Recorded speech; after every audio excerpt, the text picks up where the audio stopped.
शिळा सप्तमीची कहाणी। आठपाट नगर होतं। तिथं एक राजा होता। त्यानं एक गाव वसवला, जवळ तळं बांधलं। काही केल्या पाणी लागेना। जळदेवतांची प्रार्थना केली, त्या प्रसन्न झाल्या। राजा राजा, तुझ्या सुनेचा वडील मुलगा बळी दे, पाणी लागेल। हे राजानं ऐकलं, घरी आला, मनी विचार केला, फार दुःखी झाला। पुष्कळ लोकांच्या जीवांपेक्षा नातवाचा जीव अधिक नाही, पण ही गोष्ट घडते कशी, सून कबूल होईल कशी? तशी त्यानं तोड काढली। सुनेला माहेरी पाठवावं, मुलगा ठेवून घ्यावा। सासऱ्यानं आज्ञा केली, सून माहेरी गेली। इकडे राजानं चांगला दिवस पाहिला। मुलाला न्हाऊ माखू घातलं, जीव घातलं, दागदागिने अंगावर घातले आणि एका पलंगावर निजवून तो पलंग तळ्यात नेऊन ठेविला। जळदेवता प्रसन्न झाल्या। तळ्याला महापूर पाणी आलं। पुढं राजाची सून माहेराहून येऊ लागली। भावाला बरोबर घेतलं।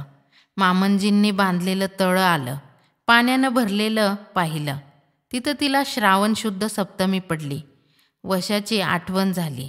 तो वसा काय, तळ्याच्या पाळी जावं, त्याची पूजा करावी, काकडीचं पान घ्यावं, वर दहीभात आणि लोणचं घालावं, एक शिवराई सुपारी ठेवावी आणि वाण भावाला द्यावं, एक मुटकुळं तळ्यात टाकावं आणि जळदेवतांची प्रार्थना करावी।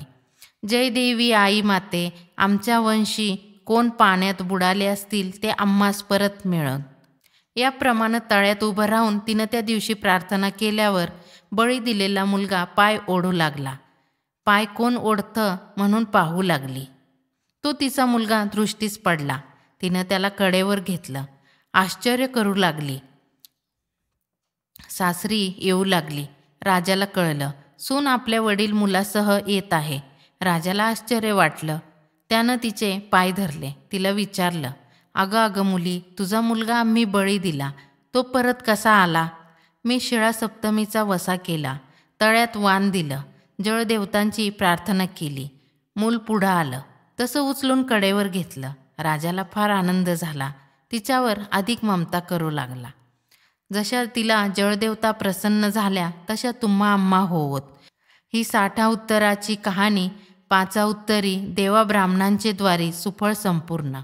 तात्पर्य, दुसऱ्याच्या कल्याणाकरिता केलेले कोणतेही कृत्य फुकट जात नाही।